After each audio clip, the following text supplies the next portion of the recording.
Robert, do you take any extra precautions on days like the next couple of days are going to be where it's 100 degrees out? Hydration is key.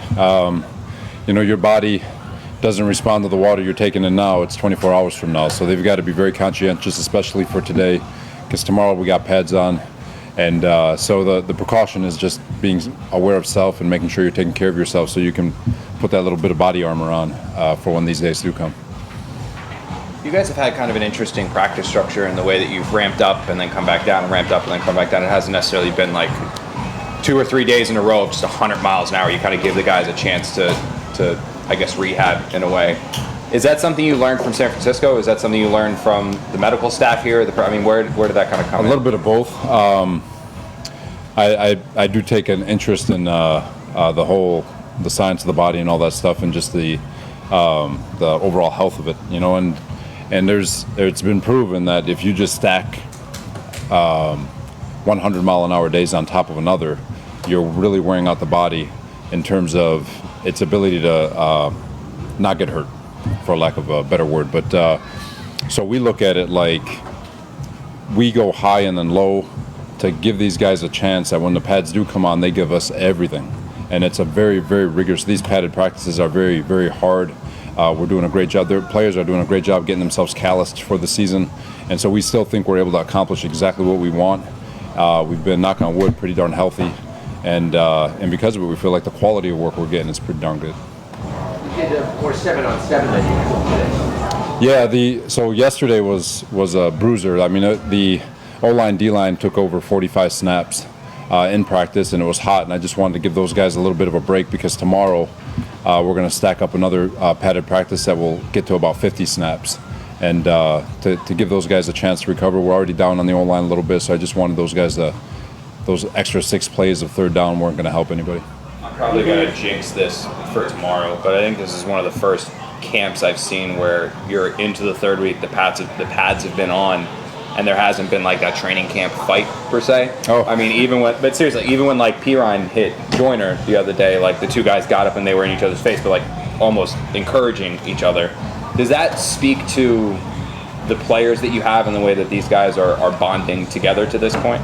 Yeah, there's, I think this team really cares about one another. I think these guys understand what each person puts in every single day, and I think they respect the work that they're trying to put on tape. I think when you see fights, it's when players are being cheap and doing extra and really trying to hurt another person's career. Playing your tail off and playing with effort and technique and a little bit of physicality is not cheap. That's just part of football, and I think these guys respect one another in the fact that these guys, everyone's putting out their best foot forward and doing everything they can to try to make a roster. Robert, have you made any decisions on playing time for Saturday yet? We're talking about it as a staff tonight. Corey Davis is showing up a lot this week, calling for touchdowns today. How much is having like a receiver like him, going to be your number one? How much does that help the development of a quarterback like that? Just the veteran presence. You could put Jamison Crowder in that mix, and having that veteran presence who understands coverage, who understands route running, who understands how to attack leverage, who understands how to create separation, and then on top of it, to be able to speak through experience and to be able to talk to the other receivers to bring them along. They're priceless, especially when they're as talented as those two are. Robert, what are your plans? It seems like it's a pretty level competition between Moses and Fan players. So what are your plans? Like, when do you have to make a call on that so they can, the 5 guys can get reps up front? And would you ever consider like a rotation during the regular season? No, I'm not a big fan of rotations, just because I think, especially at the O-line level, and then there's certain spots that it's just me. It's just personal philosophy where I don't believe in rotations, because I think you have to get into a rhythm. You have to play a game within a game. And I think the trenches at the O-line, corners, I think that's where most of that comes into play. But as far as the making a decision, I feel like we have all the time in the world. And because that group is there's a lot of continuity with the other 4.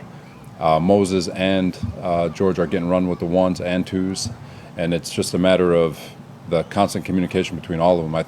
I think we've got plenty of time to make that decision. Robert, when you see Denzel in position to make what would probably be a great catch, but just doesn't secure it, is that confidence No, it's a two-way street. I think I thought the DBs had extremely sticky coverage today.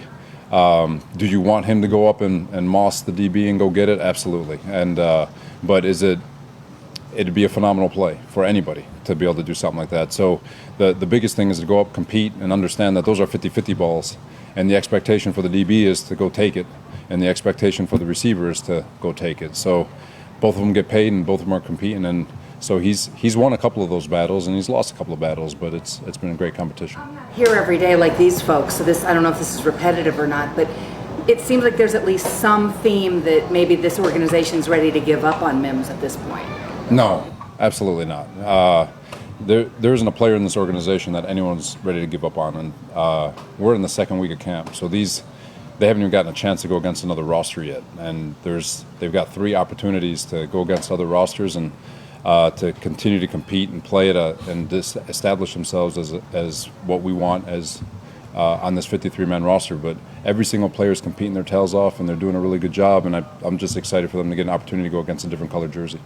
I know, Mike and Rob are working with Zach, day to day, hour, minute to minute. What's your communication like with Zach? Obviously, quarterback's an important role for the head coach. What is your, interaction like with Zach? I guess my interaction, he asked a lot of questions about scheme. I'll do everything I can to help him with scheme part.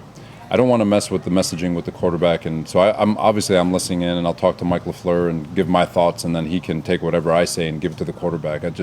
I believe in one voice, and so my interaction in terms of philosophy and all that with Zach, and really every player, is the same in terms of whatever I can do to help you get to where you need. I'm available. Same thing and I expect that out of every coach, to be honest with you. But to answer your question, the interaction has been about scheme, philosophy, just thought process, and life in general. So, is there any element of pep talk isn't the right word for it, but you know what I mean? Just we talked about his confidence. He's obviously a young guy going through his first training camp. Is there any? He's not wavering. I'm telling you, he's not. He's in a great space mentally. He's learning every single day. He tested it again today, and he wanted to see if he can get that throw in behind C.J. Mosley's right ear. Couldn't do it, and he said, "I'll go to the check down." He knows. He goes, "Oh, I saw the check down," so he knows he is in such a great place, and he loves competing. He loved that red zone competition period we had going down there because it challenged him mentally, and it forced him to make quick reads and quick decisions because there was a clock on the scoreboard and the ball had to get up and down. So he loves, and he's taking in all of it, and we're really excited about where he's at. A couple more questions. Brandon Echols had a really good practice today. Pick six, offensive drill, a bunch of PBUs. So how close is he to really making that first team competition at cornerback? How close is he to really getting into that? He's already gotten first team reps, so he's already in the mix. For everybody on this roster, can you find a way to make that even better? And just like everybody else on this roster, he's going to get an op. He's got Green Bay coming up. He's got the Giants and their plethora of wide receivers. So he's got plenty of opportunities to show why he belongs on this roster and why he belongs on the field when the ones take it in Carolina. So, for him, just really excited that he had this day. I think he's catching everybody's eye, and that's a good thing. Now he's just got to go stack up days, not get complacent, and do something with it. Robert, how is Cashman looked? He's a guy who's dealt with a lot of injuries his first few years here. What have you seen?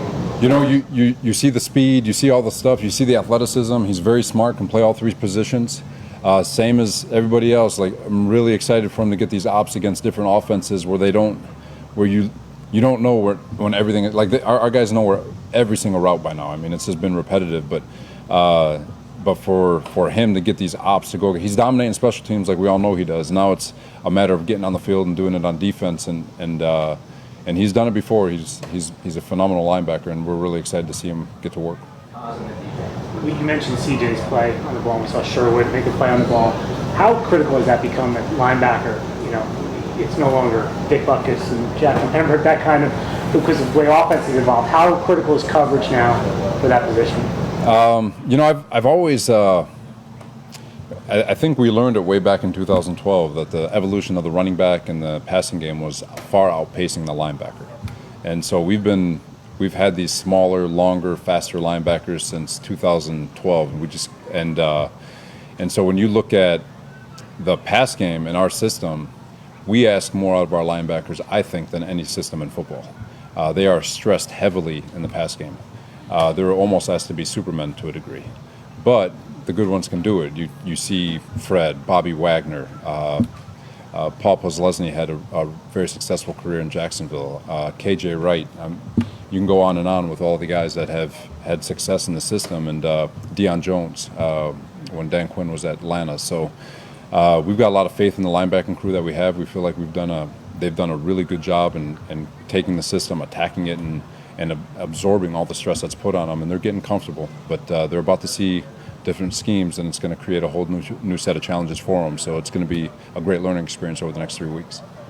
I saw Jason Pinnock, and I earlier throughout training camp, I saw Bryce Hall. They tried the catch technique. So I wanted to ask you, like, what goes into a successful catch technique from a defensive guy?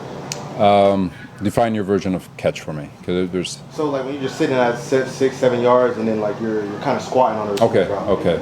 So the biggest thing for us is obviously you got to be inside. You got to be inside an area where you can't have illegal contact. So we scoot up, but the biggest thing is to have confidence in your reads, your eyes, your footwork, and just stand strong, stay in there, and understand this.